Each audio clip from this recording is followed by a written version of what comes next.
So let's begin with a short introduction of you. Shrestha is a social media marketer, social media manager, virtual assistant, and content writer. She helps coaches, startups, solopreneurs, women, and freelancers curate effective content strategy, build social media presence, skyrocket the sales, and grow their brands.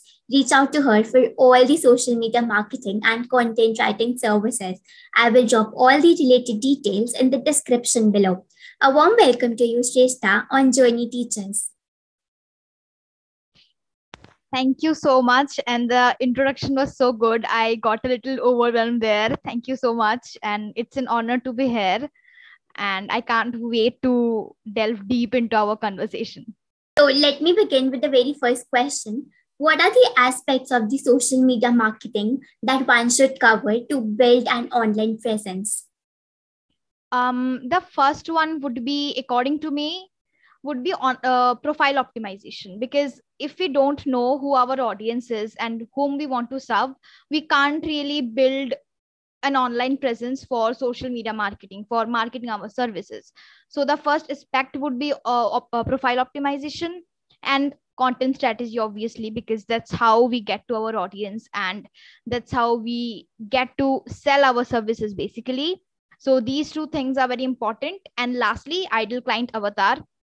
Basically, we need to have an ideal client avatar, because it's important, because if we don't know who our ideal clients are, we are just hopeless on a weird direction where we don't know where we want to reach. So curating an ideal client avatar and working on it, creating the content strategy on it is very important.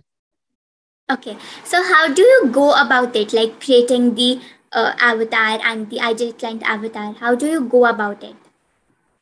So the first step to is market research, because obviously when a newbie comes in, they don't know what the first step is and how are they going to even decide who their clients going to be. So the first step would be market research, and the very best thing for doing market research would be YouTube. Facebook groups are a really good resource to do market research. And then there are so many social media out there. You can also make freelancer friends and you can just ask them that, how can we do it, or make a form and circulate it in the group. So market research is the first step to curating your ideal client avatar. Okay, got it. So, what effective strategies do you follow to manage and develop the face of the brand, generate sales accordingly, and grow their brand? So, the very first step that I do is get to understand their brand, get to understand their purpose, their why, and their vibe of the brand, so that I can align with it, because most of the times I am an outsider. So when I go into working with a brand or a company, I need to know what their values are and how they want to serve their ideal clients. So the first step is getting to know the branding, and then obviously again delving deep into their client ideal client avatar, so that I can do the work for them. And then I curate the content strategy, and according to it, basically I mostly focus on problem aware content, so that their ideal clients can know that what their problems are and how they can help them with the brand services or whatever company's services. So that's how I go about it. Okay, so you focus on identifying the solution to the problem. Yeah. Okay, so how do you actually do it? Like, what are the content strategies you follow to actually generate the sales and the leads from them and to grow their brand value? Okay. So basically, it's a very big term, and I would really need a whiteboard and a flowchart to show you. But to shorten it up, I would say that for knowing the ideal client avatar, I really feel that questions, even in general life, when we question ourselves, we get to know more. So I prepare a lot of questions for my clients, so that they also delve deep into their business and give me those answers about their ideal clients. And if they can't give them, I just say that please do the market research, or and then let me know, because it is important. And based on their ideal client avatar, I make the content strategy, and basically I focus on problem aware content, which is basically making them problem aware, because most of the times our ideal clients don't know. They are literally cold audience and they don't know what are their problems are. So when we post a problem aware content, what happens is that they know that, yes, maybe I'm struggling with this and I need help in that area. So that is very important. And secondly, I focus on personality, the show up of personality. So I always tell my clients that I will do everything for you, but showing up on your stories is your work. I can't do that. I can't make templates and do that, because it is your brand and I need your face to be there, because your logo is not your business, your logo is not your brand, your face, your vibe, your energy is your brand. And basically that's how I go about it. Everything is dependent on the human connection that we form. Also, I really believe and have seen that people don't buy your services, people buy the transformation, people buy your energy, people buy your vibe. So it's very important that we put it across. The transformation that we give through our services is very important.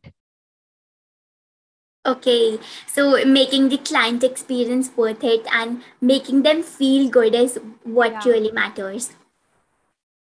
Yeah, exactly. Okay, so what are the variety of tasks that brand and businesses hire a virtual assistant for? Basically, what are the responsibilities that come under the field of virtual assisting? Okay, so for a VA, that is virtual assistant, there are a lot of work one can do. One can even manage the whole social media, like social media managers, or they can also manage the admin work, basically project management tools such as Notion or ClickUp. They manage the entire backend of it. Sometimes VA also manages the launch backend of a coach or a program. So basically, these are the things that a VA can cover. There are a lot of things. There are email settings, appointment bookings, calendar calls, and a lot of even bookkeeping is another service that a VA provides. It's basically an accountant kind of service. I really don't have that knowledge about it, but I know that a VA does it as well. So basically, a VA is like your assistant. It's just that it's online. So it's like a manager type of thing. VA literally helps to handle all of your business stuff, and so that you can get the privilege to work on the main focus of your business. Okay, so if any brand and business wants the services like social media management and content writing, so combining that field can also be called a VA, right? Exactly. Yeah. Okay, so what time duration does a VA work per day? Okay, so it really depends. Sometimes it can be 5 hours, sometimes it can be 4 hours, even 1 hour if the work is less and the VA is efficient. So it really depends on how one works. Okay, and what are the codes for the same? So payment, I would say it really depends on, sometimes people also charge hourly. So hourly, the industry basic start from 20 hour $20 per hour. And monthly, I would say if there's a lot of work, you can obviously price your packages starting from at least $350, because it's important.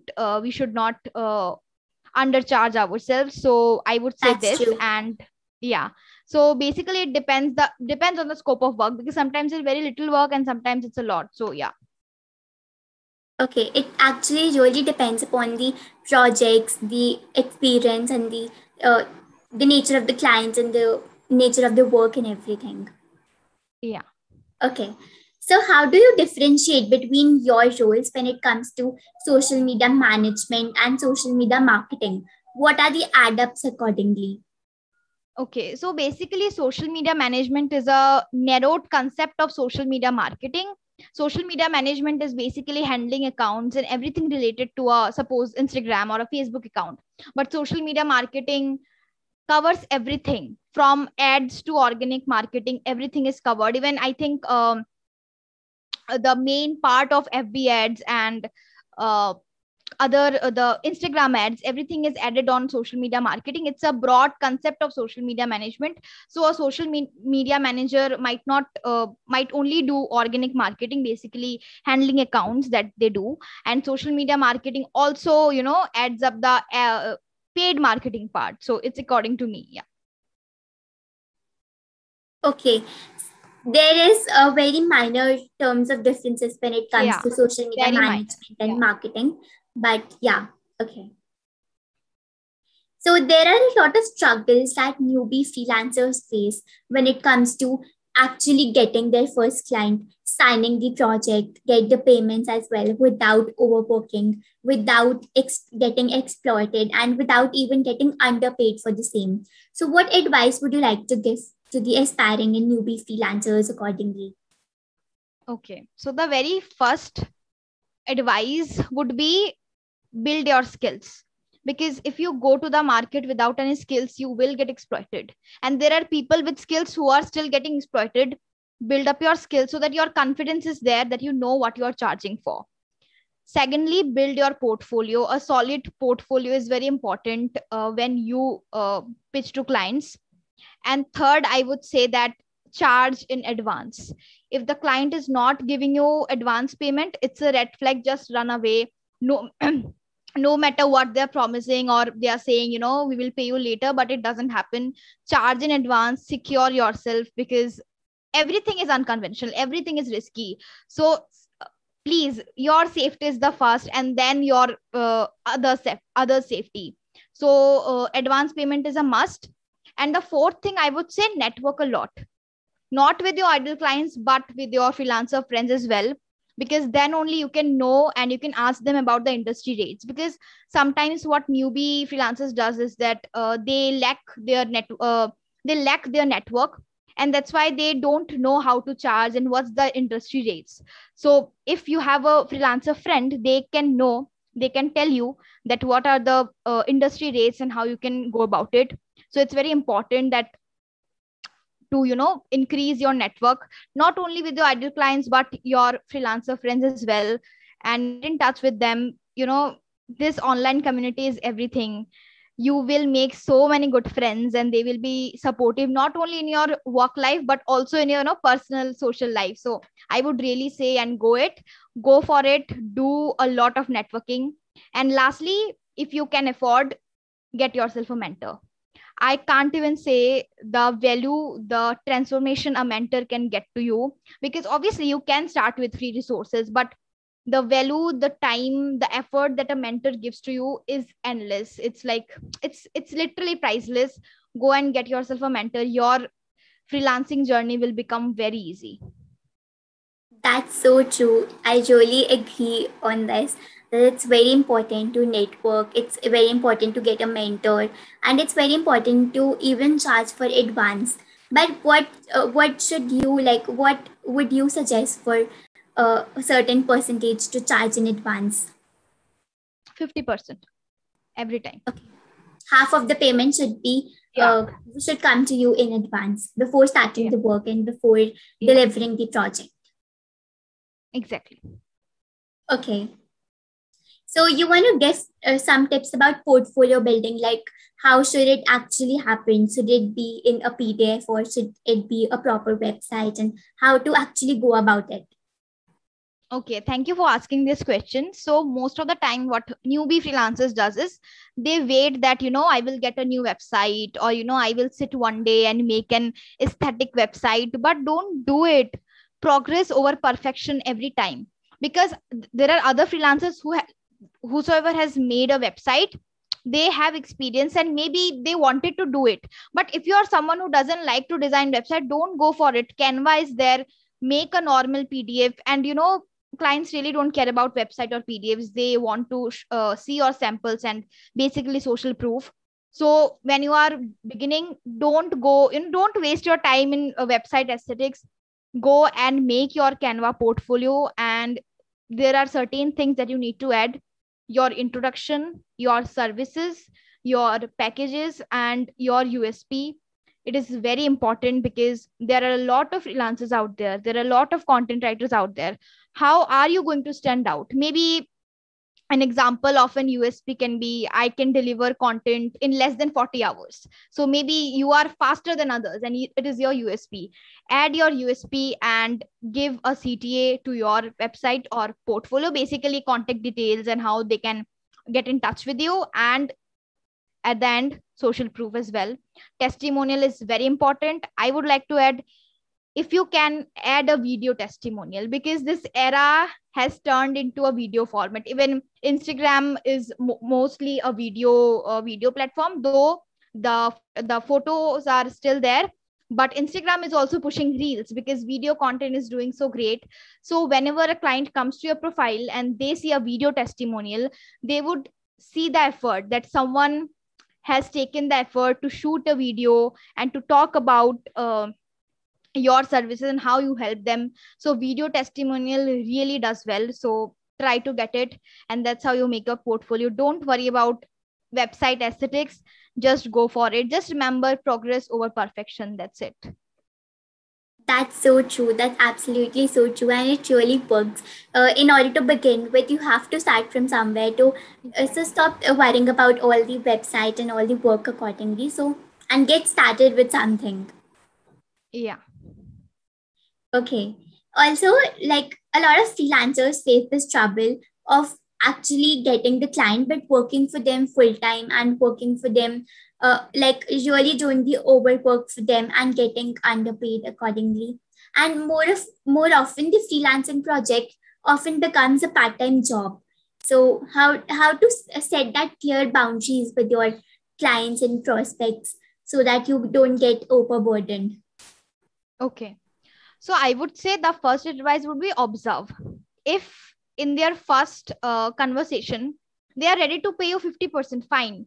But you are seeing that they are kind of boundary crashers, don't work for them. Your mental peace is important and not that money. You can get better clients. So even if they are paying you advance and you are seeing that, your intuition is saying that they are giving you red flags, drop them.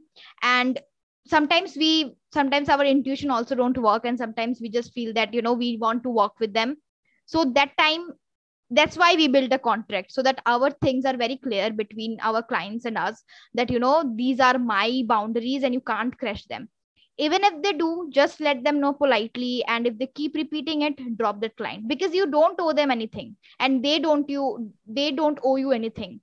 You don't have to people please them. It's your, because the foundation of building your freelance journey, freelance business, is your mindset, is your mental health. If it is getting affected, then it's not worth it. The money is not worth it. So drop that client. That's it. And again, for maintaining boundaries, contract, make sure you make a solid contract and add everything that you want to add. And even if they crash boundaries, let them know politely. Even if they do, just drop them. That's it. This is such a valuable suggestion, and I totally agree with this. Like the mental peace matters so much, and you do not want to destroy it just for the sake of a single client or just for the sake of whatever is happening. So, yeah, thank you for that. Yeah, welcome. Okay, so when it comes to social media and the work all around it, what all platforms and resources are covered in the same? Okay. So for there are a lot of platforms as Pinterest, Facebook, Twitter, LinkedIn, Instagram. So LinkedIn is doing a lot great nowadays. So one can leverage LinkedIn as well. But I would say that don't follow the rat race. There are people who say that Pinterest does good. There are people who say that LinkedIn does good. I am saying that. There are people who say that Twitter does good. Do whatever you want to, whatever suits you. People will say that be present on every social media. You don't need to, because I know that even being on one social media is very taxing, because if you want to really be dedicated and build a community over there, it is time consuming. So choose whatever platform suits you. You don't need to follow the rat race. And for resources for learning things, I would say that Udemy is a platform. It's cheap. If you want to go for something that you can afford, you can go for Udemy courses. And otherwise, there are a lot of paid resources out there. One is Freelance 101 Academy, and there are coaches such as Anagha, and she has a program called ZAA, which is for social media managers. And then there are a lot of individual coaches who helps you to get to that level that you want to. So do whatever suits you. But again, and if you are someone who who can't afford paid things, obviously you can go for free resources as well. So for free, you can look up to courses of HubSpot, and there's another YouTube channel called Social Media Examiner. They have a lot of great content. They have a podcast as well. You can check that out. There's Vanessa Lau, there's Latasha James, and for Pinterest, I think Anastasia Blogger is one. You can even go for it. So there are a lot of free resources, paid resources as well. But as I said, that I would recommend, if you want that personalized attention and a little fast growth, go for a mentor. But it's okay if you can't afford it. There are a lot of free resources. You need dedication and hard work to get there. So yeah, and action, obviously. That are such great recommendations. Okay. So you want to talk more about your services and how do you do all of it? I would like you to cover the average ongoing rates as well accordingly. Okay. So basically, I recently started giving one consultation calls for freelancers who wants to skyrocket their growth. It's like 1 hour to 90 minutes of strategy calls where I give them the exact roadmap that I use to skyrocket my business, and I help them in that. And other than that, there's my main signature offer, which is my social media management, and I cover everything from content creation to lead generation. I cover everything in that of my services. So these are the two services that I provide right now, and I'm also planning few more programs that will be out very soon. I am working on it back end. It's a little bit spoiler, but I hope that my audience will like it and it will be valuable as well. Yeah. I wish you all the very best for it. Thank you. Okay, I also read in your profile that you are like addicting to getting reels and you are really finding it so much fascinating. So how do you see the engaging with the reels and making it the point of engagement and growth for your page? Okay. The first thing is that with reels, I did a mistake. I took on 30 days reels challenge, and then I decided that I took the challenge because everyone else was doing it and they were getting followers. So I also fell into that red trap. And then I realized that it is not for me. 30 days continuous making reels and then posting them, it just exhausts me. So that's why I've decided that at least I'll do only 2 or 3 reels per week, but not more than that because it exhausts me. So it is a reminder for you that you create your own strategy, you create your own business. Don't consume content blindly. See if it's something feasible for you or not. Don't like follow it blindly because it's really not worth it. And also talking about trends, go to trends only if you love it, otherwise don't. There's no pressure to follow trends just to get views. See, it's your business, do whatever you want to do. So as you said, the engagement part, yes, reels are a very great way to boost engagement and even bring in revenue, but make sure that your reels are relevant to your business and they are talking directly to your ideal clients and not anything else. Make sure you make those target oriented reels so that they can get the views that you want to get them and get those ideal clients. So I would say that keep the mindset that whenever if a reel reaches to your ideal client, even if they can't afford your services, they should help them in some way. So keep it like this, and at the end of the day, your mindset should be bringing a transformation to someone's life, even if it's free or even if it's paid. So that's how you can really rock the reels game. Absolutely, absolutely. So thank you so much, Shrestha, for coming and sharing such valuable insights. And thank you so much for accepting the invitation. Thank you so much because it's my first time giving an interview. I was really nervous, and anyways, I have set up my ring light and all. I just recently invested in it, and I was like, I'm so excited. I've dressed. I loved everything about this. The questions are so amazing. They are so descriptive, and I was like, when I read them, I was like, I don't know if I will able to answer them or not. But anyways, it went well. And thank you so much for your time, and I really loved it. Thank you. Thank you so much.